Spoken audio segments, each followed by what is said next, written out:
Welcome back to Destination Education UK. I'm your host, Ruth Benny, and today we have a real treat for you. Our guest is Simon Smith, a Deputy Head Academic at Tudor Hall, a distinguished all-girls boarding school in Oxfordshire. In this episode, Simon shares how girls learn differently to boys, but also recognising that independent schools will be finding it harder to survive than single-sex schools having to become co-ed for commercial reasons. Simon shares why schools should be preparing children for life beyond or instead of university, and how a boarding school really fosters a sense of optimism, community, and belonging. So I can't wait for you to hear his insights, so grab a cup of tea and enjoy the episode. Good afternoon, Simon, and welcome to the podcast. How are you? I'm very well, thank you, Ruth. It's good morning here in leafy Oxfordshire, but a good afternoon to you. And the sun is shining, and the spring has sprung in the UK finally here in the Cotswolds. So it's a really lovely place to be. Are you not on holiday at the moment? It's term time.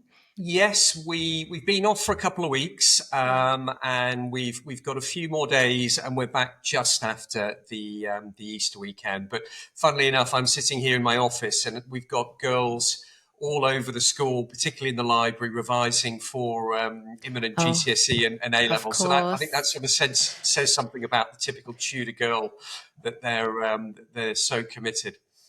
Right, so we should introduce you. Well, I should have introduced you. Simon Smith, you're from Tudor Hall, a girls' school in Oxford. So it's lovely to have you, and I'm sure we're going to get into the school and some of the nitty-gritty of it. But I always like to start off by asking you, I presume that you had an education, Simon. Was your education in the UK? Yes, it was. So can you just tell us a little bit about, your experience of a UK education all those years ago? Yeah, it is. Gosh, it is a long time ago now, as all the grey hairs prove. I went to a state school. It was a very good, comprehensive school. I was very fortunate that back in the 80s, I think state schools did offer sport and what we would now call a good co-curricular program. I think that's probably less the case in many state schools, sadly. But I then went off to York University, and towards the end of my degree in history and economics, thought I'd like to become a teacher. I'd had a really positive experience of school myself, and toward the end of my degree, I sort of stumbled, if that's the right word, into a resident graduate job alongside my PGCE. This was in York, and it was a boarding school called Bootham School. You may have heard of it. And it was a Quaker school, and it was my first experience of boarding school life, and was just blown away by the sense of community, the sense of opportunity. And so I was doing that alongside my teacher training. And then when I started applying for jobs, I did apply for jobs in the state sector as well, but I got my first teaching job in another independent school down in Sussex called Hurstpierpoint College. And I've been very privileged, I guess, to stay in boarding schools ever since. That's quite unusual, isn't it? You sort of tend to think of, teachers, just like doctors, having to do several years in the state system before then earning the privilege of, but you went straight to independence. So I did. And actually, I think whilst I'm not unique, far from it, but you do tend to find that a lot of people who've worked at the schools that I've worked at and had the sort of roles I've had, they have themselves been to boarding schools and were sort of born and bred almost into that sector. So I had the opportunity to move over and I've been very fortunate ever since. when you went to, when you had your first sense of what a boarding school is like, was that sort of like a revelation? Did you feel that you'd missed out in any sense in your own education? I think it was certainly a revelation. I think the first, I think the most immediate comparison, because I was doing my teacher training in state schools, was the sense of optimism, the sense of community and belonging, as I've said, which just really sadly wasn't evident in the common rooms of the state schools in York, where I was doing my training. And of course that filters down to the students. We all know that if teachers are committed, engaged, positive, if they're role models, then of course the students benefit from that. And so yes, I think at the time I was thinking, gosh, I would love to have been in a school where I could have done all these activities on an evening. Saturday school was a bit of a shock to the system, I have to say. But, morning lessons followed by an afternoon of games. And then I guess probably one area where I've been particularly fortunate is that because I've worked in boarding schools, my own children Well, I have was been going to able to ask you go to about those that. schools. Yeah. Yes. Yeah. So that they've been incredibly fortunate. And I guess a lot of their subsequent success has been down to their own boarding school education. How old are they now, if you don't mind me asking? Oh, gosh, you're really trying to make me feel old this morning, aren't you, Ruth? So my son is 24. He's Oh, wow. graduated. He's now working in London. And my daughter is 21, and she's now in her final term of Wow. university. And I think this is a real testimony to boarding school life. At the moment, she's very keen to become a house mistress, teach Ah. classics, become a hockey coach, all those sorts of things, and sort of, dare I say it, follow in not just my footsteps but my friends' footsteps as well, because Mm. she's grown up in that environment. No, I'm sure you started having children much, much earlier than I did.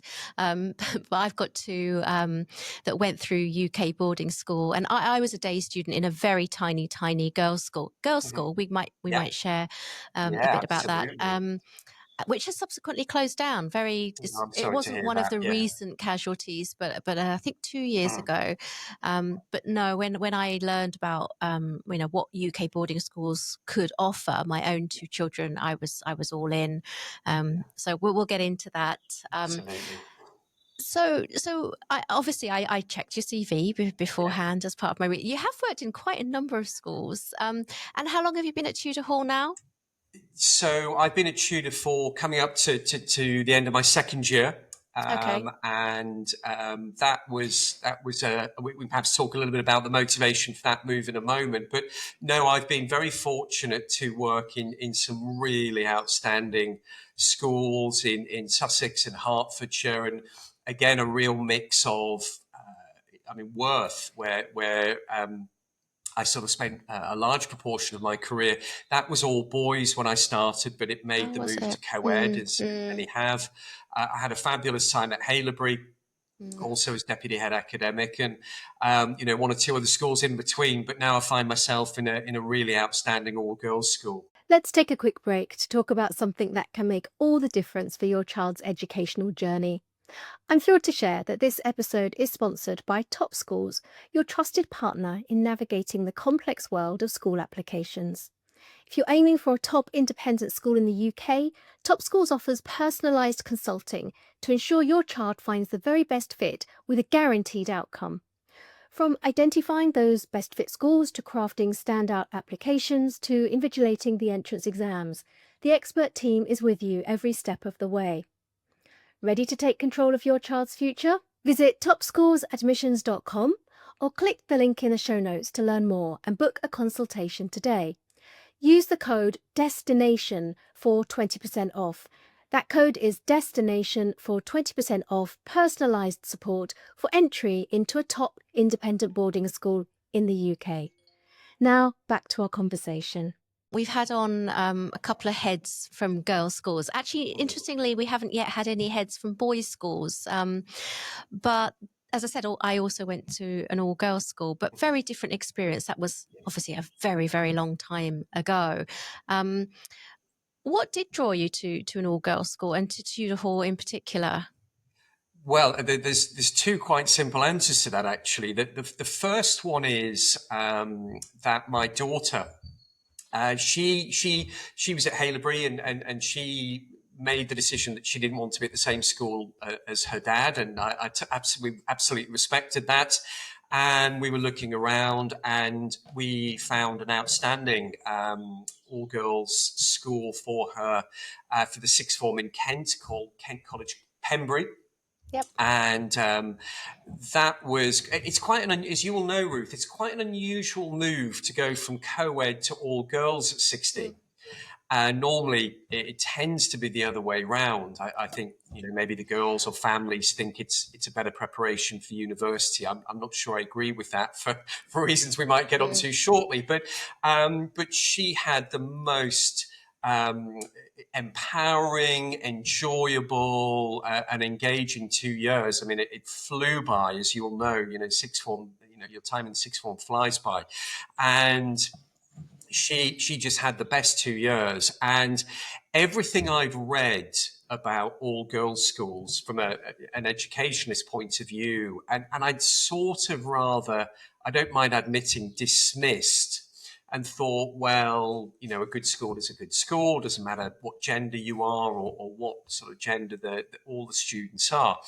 But as we were talking around the dinner table and I was seeing her flourish, I really did think there's something in this where an environment can be so entirely focused on the needs of young women.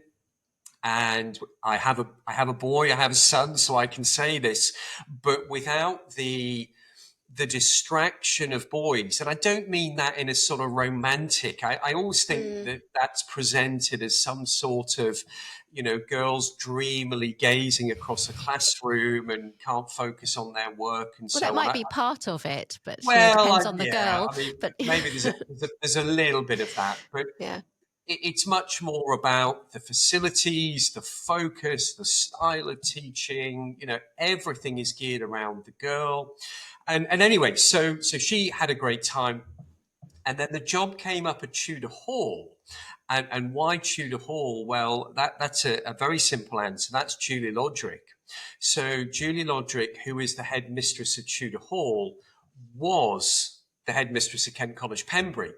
And we've known each other professionally for many years, Julie and I. And then knowing Julie is my daughter's headmistress, I thought, do you know what? I really want to work with this lady. And the opportunity came up, and she seemed to think I was a good fit for Tudor. So here we are. Oh, interesting. We were just saying before we started recording that I had the privilege to meet Julie a few months back, which was interesting. So, go ahead. Well, I was just going to say, Ruth, and you all know she's an energetic, she's an inspiring leader, educationalist. She's a talented musician in her own right. But I think most importantly, she went to an all-girls school. She's been headmistress of 3 girls' schools, and to see her engaging with the girls and being that role model and being that sort of, leader. And she's a very inclusive leader as well. So she's a joy to work with. But I think more importantly, she really does embody all the values that all girls schools, and particularly Tudor, would want to see the girls developing. What's the gender mix of the faculty at the school? I'd say we're about 2/3 female teachers and support staff, and about 1/3 male. The SLT, myself, the bursar, and the director of digital development, we are male, and then the rest of the SLT and are female. And I would say this, wouldn't I? But I think there is still a place for strong, positive male role models in all girls schools. And I think having that balance is good for the girls. We have male staff who work as tutors, and they do some evening duties in the boarding houses. So hopefully taking on some of that sort of father figure type role in whilst the girls are boarding, I think is important. But it's still predominantly female, and I think that's absolutely as it should be. So as a member of the SLT senior leadership team, what's your leadership style, and do you think it's changed working in an all-girls school? I think it's the change is a really good question, because it was one of the reasons for me moving to Tudor to have that challenge. So I hope that I have always been sort of quite an inclusive leader with lots of ideas and keen to share them, and some slightly more sort of mad than others perhaps, but I was immediately drawn, as part of the appointment process. I met other members of the leadership team and warmed to them. My opposite number, who's deputy head pastoral, head of boarding and DSL, Kate Simlett, she's outstanding, and What's she and I. DSL? Sorry. So the designated safeguarding lead, okay. And she and I seem to sort of get along very well, and have a very good professional working relationship, but sort of enjoy chatting more socially as well. I think as a leader, but as a teacher, I still teach. I have had to change certain approaches. I think that there is a difference between teaching girls and boys, and therefore teaching girls only classes and teaching in a co-ed setting. So I've had to adjust my teaching style, and adjust the way that I approach working with colleagues and house mistresses. But that's been really enjoyable, and I hope has made me an even better educationalist as well. So how have you adjusted your teaching style? So I think it's well documented that girls are instinctively more collaborative. They do enjoy more sort of discursive approaches. I think by and large, they like to be more organized. So they like to know that, that you're on track with the scheme of work. They like to know that bits of paper are going in the right place in their files and dividers. I don't mean this to sound critical, but they do worry more. I think the girls, by and large, are more fearful. They don't like to get it wrong. I think it's well documented that girls in a co-ed setting are more fearful of risk taking. They tend to be a little bit quieter. They do worry more about results and assessments and marks, and so how I have adjusted the way that I frame an assessment or the way that I deliver those marks, how I pitch the way that we learn from that, the way that I've adjusted my teaching style in the classroom to embrace that more collaborative approach, has whereas I think boys, they are that little bit more brash, that more confident. They'll just stick their hand up and sort of shout out and so on. Whereas I think with the girls, you have to draw it out from them and make them feel a little bit more confident as well. Interesting. You've never worked in an all boys school, no? Yeah, I did. So you did? When I started at Worth, we were all boys. Oh, so you said, sorry. Yeah. Yeah, no, that's okay. But interestingly, my wife and I, we lived on site for much of our time at Worth. We always said that actually, this is going to be a strange thing to say, Worth never felt like an all-boys school. It was a very gentle school. The Benedictine ethos ran through it.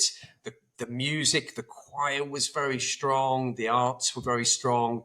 But yes, they loved their sport and rugby and so on. But it never had that sort of rugged type feel about it. So in a way, the transition was much easier to come into an all-girls school. Yeah, interesting. I've got a son and a daughter as well. And I did consider an all-boys school when...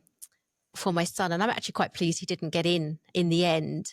But so both of them ended up going through co-ed. Yeah, and you sort of get the best of both as well. I mean, in certain schools, I've got heads of co-ed schools coming on, in subsequent episodes, and obviously the house system is a single gender environment. Yeah. But yeah, look, I'm not going to suddenly say that I think the co-ed system doesn't work. Both my children, my son particularly, and then my daughter up to 16, thoroughly enjoyed their time in those co-ed settings. And you're absolutely right to talk, and we might talk about the house system at Tudor, which is slightly different in a moment. But they were both, they talk about their houses, their house masters, their house mistresses. There's real loyalty and affection there. Yeah, I mean, we obviously, parents are listening and they're considering a UK education, and within it, they're obviously considering certain schools. And we would never advocate that to say that, every child is different and it's all about the right Exactly. fit. And I would Absolutely. advise parents of a girl to consider girls' schools and co-ed schools and vice versa. So, And of course, one factor, and I'm sure the families that you're working with, Ruth, will be thinking about this, is that siblings and keeping brothers and sisters together for many families is really important, and I absolutely respect that. It was one of the reasons why Worth went co-ed, because we had boys whose sisters were having to look elsewhere. I mean, here at Tudor, it tends to be the case. I mean, obviously, sisters can come to Tudor as they do. Brothers will typically go to either Radley, which for your families, if they don't know, that's an all boys school also in Oxfordshire, with a similar sort of age and similar sort of historic full boarding. Or they might look at Eton, which we have close links with, and Winchester, although Winchester's now going just co-ed, yes. but we've got some of our girls have got brothers at Winchester. So our parents will typically send their sons to all boys schools and their daughters to Tudor. But I absolutely respect emotionally, and dare I say even logistically, having siblings at the same school can certainly help. Yeah, I think logistically that parents would prefer that because it's easier for them. But if we're genuinely thinking about what's best for each of our individual children, then I've always had my two in different schools. And why do you think? I mean, Tudor Hall has no plans to go co-ed, right? No, not at all. Not at all. But we are seeing, obviously, we're talking in it's almost May 2025. We are seeing a number of schools going co-ed. I mean, I have my thoughts about why that might be. What are your thoughts? I think I think there is, for some schools, and obviously I'm not on the inside of these schools, but I can imagine there's perhaps a commercial imperative that they feel that they are, potentially doubling their market. I mean, when I was at Worth, and I've stood and watched prospective families walk by with their daughters, and similarly now, I will stand at an exhibition in Hong Kong, and I'll have families come up with their sons, and of course, you're potentially halving your respective market. I think there will be. And I'm not sure I necessarily agree with this, but I parents, I respect their views. I think there will be a view in some schools that life is co-ed, and therefore by having their students learning and living and playing and all those things in a co-ed environment will make them that better prepared for university and for life beyond. I would say that's not my view and not my daughter's experience, but I can see why some schools are doing that. And I think, as we were just saying, some schools wanting to support families where they may have, let's say, two sons and a daughter, or one of each, or whatever, and want them all in the same school for a whole host of reasons. So I think that they're probably the three main reasons. I'm not sure. I mean, there's always this myth, isn't there, that girls improve boys' behavior and boys make girls a little bit more outgoing. I'm not sure I buy into that. I think that's doing both genders a huge disservice. So I think it's those three main reasons I've already outlined. I would agree with you, and I think they all triangulate on the commercial aspect, don't they? They do. Let's stick with that for a moment, because obviously it is schools are closed. I think we've seen 16 or so smaller boarding schools and more day schools that have closed due to financial pressures since the VAT has gone on in January 2025. I mean, the costs are just rising and rising and rising for parents. I mean, from where you're sitting, what is this going to just continue? Are we going to see more schools closing, or do you see a solution to this? So I think I do fear that more and more schools will certainly be finding it harder. I think smaller prep schools, and that's not because they're doing anything wrong. It's because, as you say, and it's not just VAT on fees that your families will know all about, but if your families aren't aware, national insurance costs, which is the cost of employment that schools, as all businesses, have to pay. UK independent schools have just lost business rate relief. Utility bills are ever increasing. Material costs, everything is going up. Food prices, and if you're like Tudor Hall and you're a full boarding school and you are providing, and I should say, absolutely outstanding food 3 times a day, plus morning snacks, all that, match teas, all those sorts of things, and you're doing that 7 days a week, that of course gets harder. Wage costs are ever increasing. So I think I certainly see costs only going one way. And therefore, I think what will start to happen, well, it's already happened, I think you will see more schools looking for either commercial partnerships and joining for-profit groups of schools, and we've seen a number of those happening. I won't name them, but you'll know who they are, Ruth. You might see partnerships of senior and prep schools, and we've seen some of the biggest senior schools doing that, so that hopefully there's some economies of scale to be made there. And I think the other 2 things that schools will have to do is to, of course, review their costs. Although I think if fees are going up, the last thing any school should be doing is reducing the quality of its teaching and learning and its wider experiences. And finally, I think you'll start to see more schools looking at development and fundraising opportunities for bursaries. Capital projects will come from alternative means of funding than from the more traditional fee incomes and endowments that we've seen historically. The more fundraising efforts from the parents or Yes. alumni. Yes, alumni, parents, those kind of, perhaps. I chair the development board at Bede School, which is another large co-ed boarding school in Sussex, and I chair our foundation, and we are looking at fundraising from a whole range of sources, including match funding from businesses. So I think there are opportunities out there, and independent schools will have to start to look beyond the more traditional, historic routes of fundraising.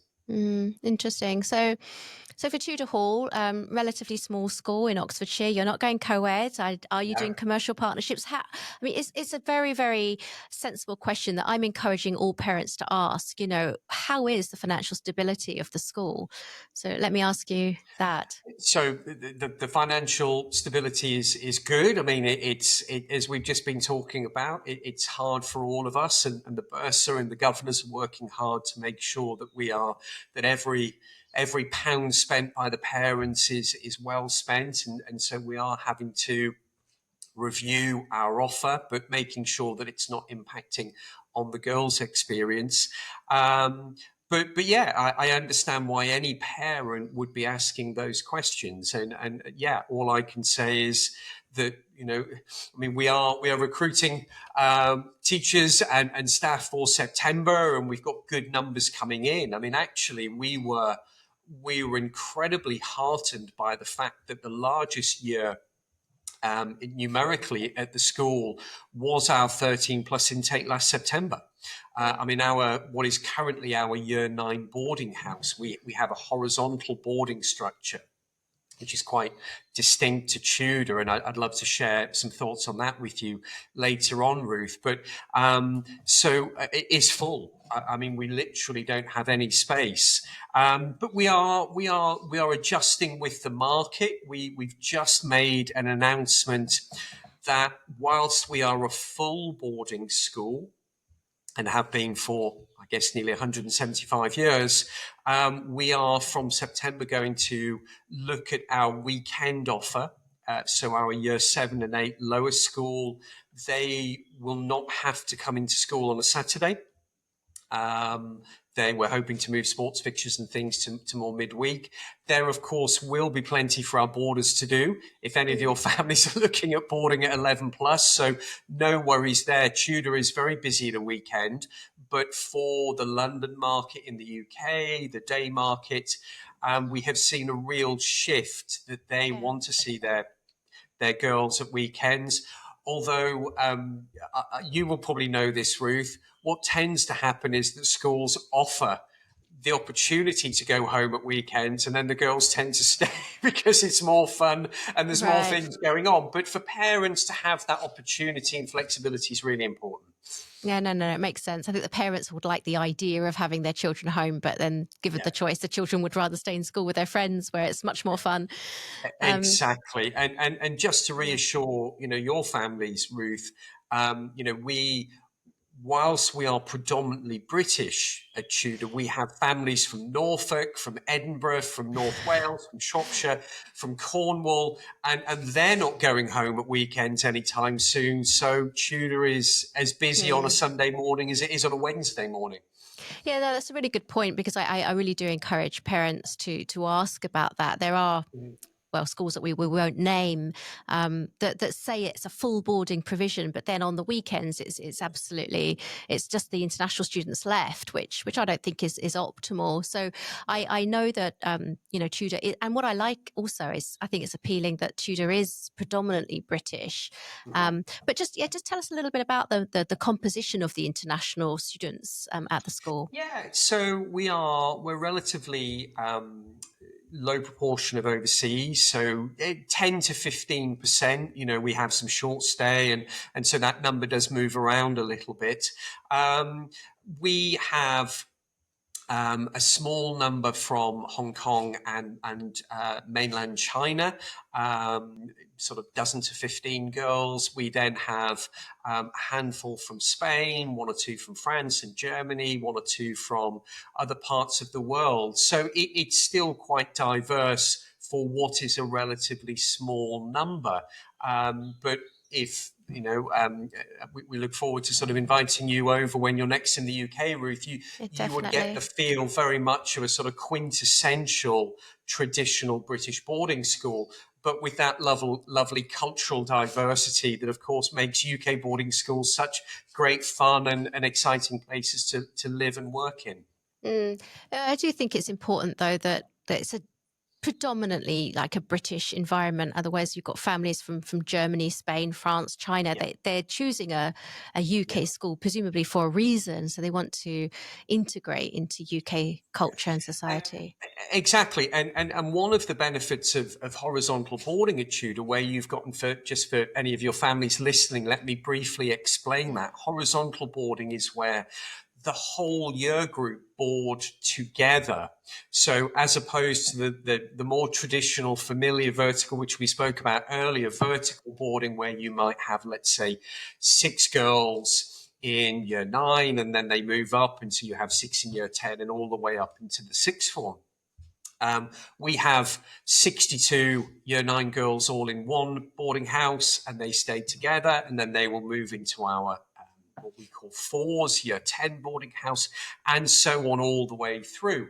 And of course, what that means is, I can get into kind of the pedagogical benefits of that in a second, but what it also means is that a girl, and as you said, we won't kind of name, although my children have been through this process, is you don't find yourself as being one of only, let's say, 6 girls in a boarding house. Maybe that 6 might be made up of 3 from let's say, Asia, 2 from Europe, and only 1 British.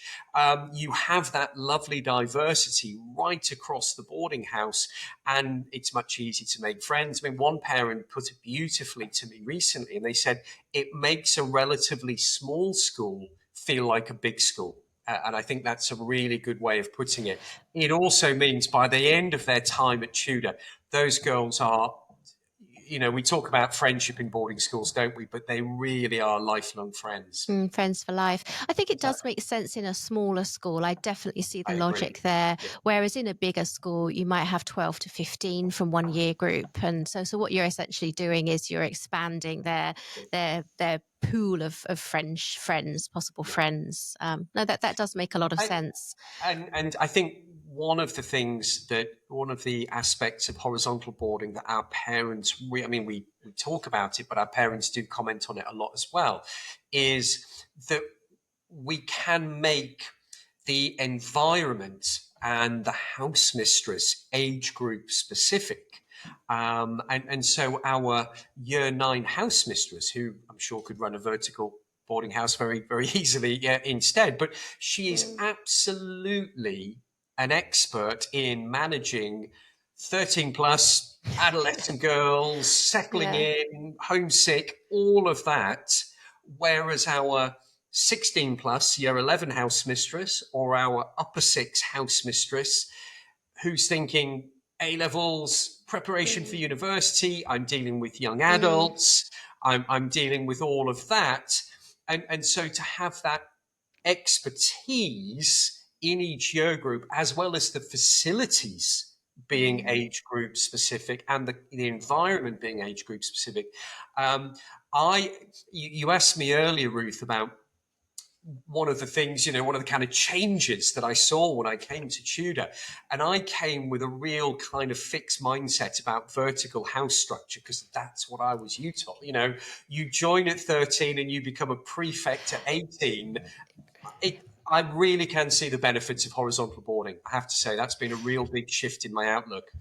Do they miss out on forming a really strong bond with their house mistress and their duty, the staff? So I thought you were going to ask me another question, which I will answer as well. Just That's in case. fine, yeah. But I think, look, I mean, because Tudor's a relatively small school, the girls see their house mistresses all the time. They see them at supper. They see them around school. But I know what you mean. My son, remembers very fondly his housemaster, and I know that's one of those things that old boys and old girls comment a lot on when you go to alumni events. So I'm sure there is an element of that. I'm not going to try and sort of pretend that doesn't exist. I thought you were going to ask about the old, mixing with older girls and that sort of experience. But that does happen. The older girls will come down and they'll play board games. The younger girls get invited to the older girls' house for film nights. So the girls have that lovely integration with the older role models still, because I think that really is important in any boarding school structure. Right. Yeah, no, I assumed that. In a small girls' school, do you offer CCF or something similar? You know what? I'm smiling because the girls are always asking about CCF. So we don't offer CCF, and it is something we look at. And I think that would be a very good example of where schools could work collaboratively to form, a regiment and work with the MOD and work with a regiment. I think that is something that schools could look at, and we certainly would. The girls, I might talk about our activity program shortly, but they get their fix very much from their DV. DV is very popular. We've got a gold expedition heading off, practice expedition heading off in a couple of weeks, and 2/3 of the year group in year 9 will do their bronze. So they get their sort of outdoor fix. Plus shooting and horse riding and fishing. Tudor is a very traditional field sportsy type of school, so they enjoy those experiences as well. Yeah, I'm sure. In Oxfordshire, just beautiful setting. The advantage of doing CCF with the DofE, though, is that those expeditions can get double. Exactly. What's the word I'm looking for? Recognition. So exactly. Yeah. Yes. Yeah. No, my son did CCF at Haileybury, absolutely, has not all good. He remembers some very cold, wet, muddy The evenings, mud. but it's Yeah. character building, as we know, Ruth. Absolutely. So we can spend a little bit more time talking about the activities if we have Yeah, time. But look, sure. we cannot not talk about the academics, Yes. because there's still, obviously, we think of a school. It's primarily for teaching and learning. You and I might slightly disagree with that, but at least it's a crucial No. part. Yeah, I would agree with that as well. It's a crucial part of basically why we are paying the big bucks to Absolutely. send our children to school. So I mean, I tend to, I'm quite weary of the obsession that a lot of parents have with league tables. I mean, I'd like to get your thoughts on that. I look, as we've alluded to already. It is not my place to tell a parent what to think and how to choose a school. We have to respect their views, but I would wholeheartedly agree with you that league tables, of course they tell you what percentage of A grades, A stars, sevens, eights, nines a school got in one particular year. And of course, you can track those historically. Yeah. You can compare that percentage to other schools, and I can understand why you might therefore think that, well, what that tells you is that school gets more A's and A stars, so it is somehow academically better. What, of course, those league tables don't tell you is the whether those grades were the right grades, great grades, really successful grades for those students in that school in that year. And Ruth, you and I will both know that for some students, getting ABB will be an absolute triumph for that girl, for that boy, for their teachers, for, I hope, their parents. I think league tables sort of inadvertently then, of course, link into Oxbridge and all of those. And of course, what that doesn't tell you is, what about the students who go off to art colleges and fashion schools and become entrepreneurs? So look, I 100% agree with you. And if I didn't, I probably shouldn't be deputy head academic at Tudor Hall School. Agree with you that teaching and learning is the core business of any school. And yes, we can talk about well-being and character education, and they do all triangulate, as you said earlier. But we are here to inspire, to educate, to impart knowledge and skills to the girls. And I'm very proud of what we're doing here at Tudor Hall in that regard. And I'm very happy to answer any questions about the academic life of Tudor, because it's what your parents will want to know more about. I mean, well, I suppose there's no typical Tudor girl, but you alluded there to, a girl that, or a boy for that matter, in another school that for them an ABB might be a triumph, Mhm. and I fully Mhm. I understand that as a parent, because I've got two very, very different children. So are you an inclusive school? I mean, a lot of the schools that we look at the top of the league tables, let's be honest, they're engineering those scores to some degree by only selecting the very best students in the first place. So Yes. that's not, Yeah. yeah.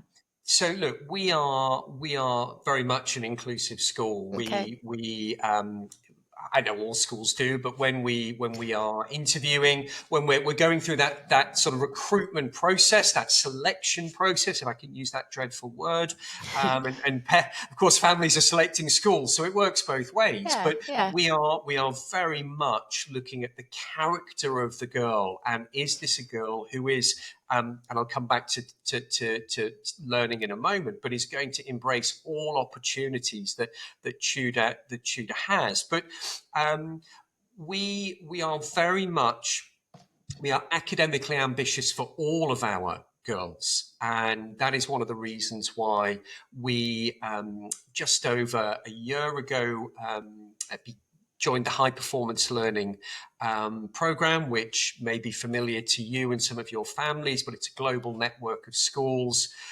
working on Professor Deborah Ayres' principles that all children actually can achieve the highest grades if they are consistently and explicitly encouraged and taught to think and behave in a particular way. And we are very proud to be part of that program and partnership, and that is work in progress.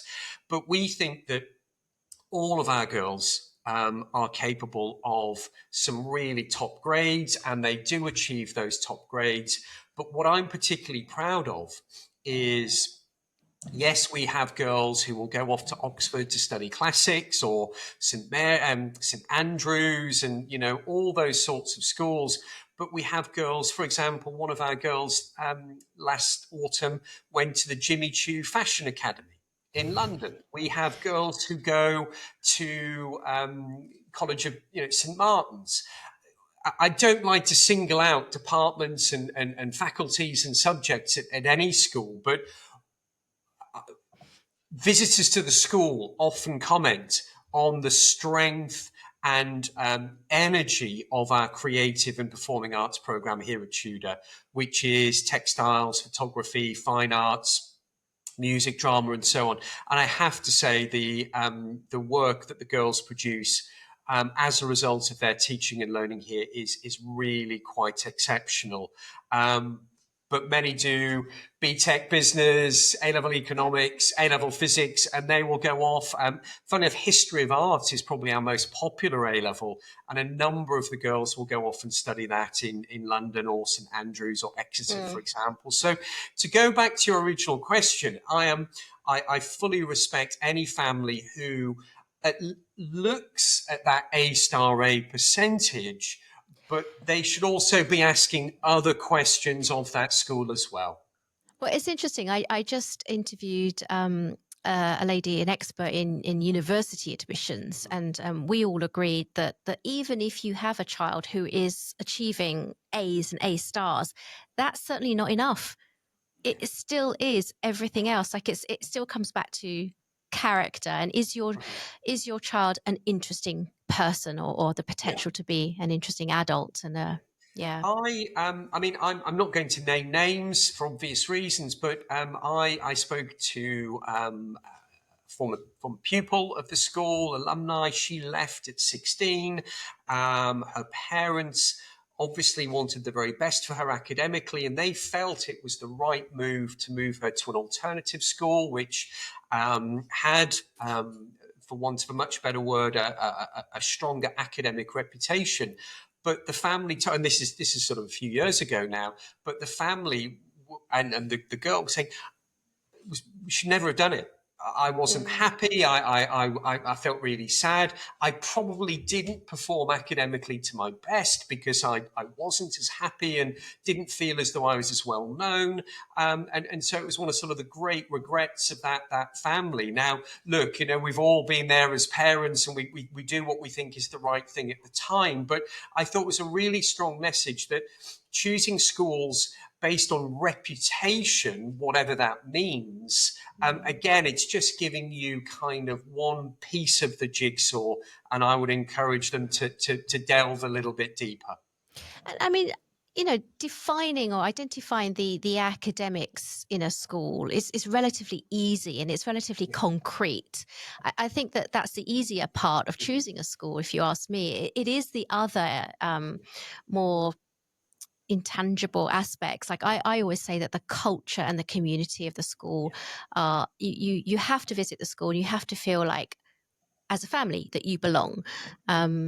It's my personal view, but I couldn't agree more. I mean, I'm conscious that is quite difficult for very many difficult. families in or various parts around the world. But I couldn't agree more that any family who walks around Tudor will get a sense of the kindness and the calmness and the inclusivity that they are greeted with. And I wish every family could sit at the back of one of our assemblies and see the girls on the stage and the confidence that they have, and the collaboration and the support. I mean, and sort of going off on a slight tangent, but showing that overlap. I mean, one of my favourite moments in the Tudor calendar is, I mean, for many, it's the dog show and Tudor Fest and all those. But for me, it's the inter-house spelling bee.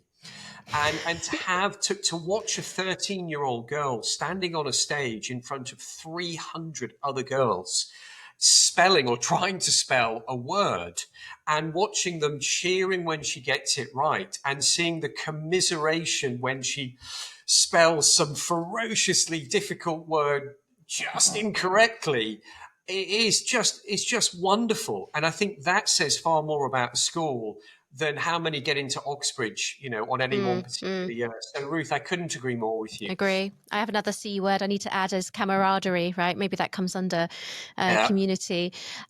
We could talk for hours, Simon. We are running out of time, and I need to respect that you have a school to run. If you were me, what question should I have asked you that I haven't asked yet?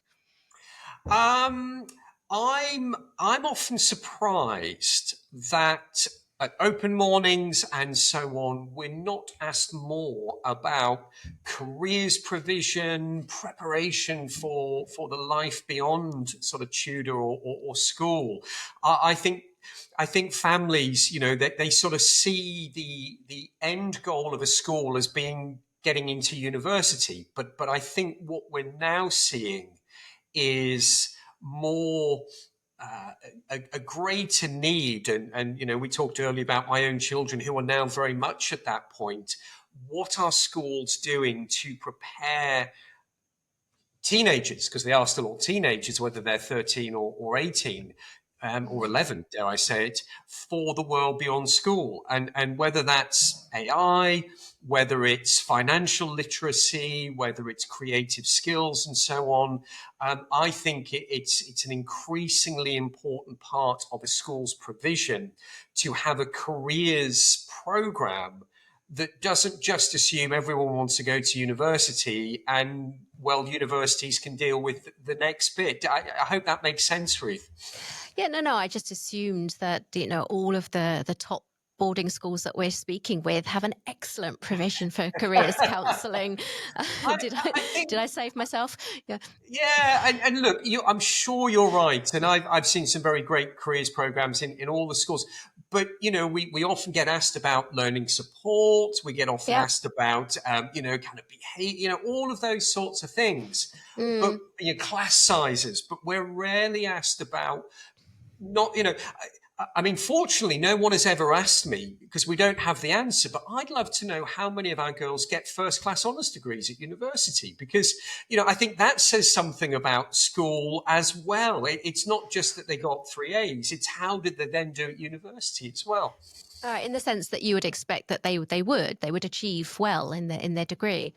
Because we've given them the skills and the tools and the mindset and all of those things to do well at university, in where we know it is a much more laissez-faire environment. Yeah. No, that's a good point. I think, well, just speaking as a parent for a moment, I think that whether they choose to go to uni or do an apprenticeship or do something more creative, but whatever they decide to do as young people, they should embrace that and commit to doing their very best at whatever it is that they choose to do.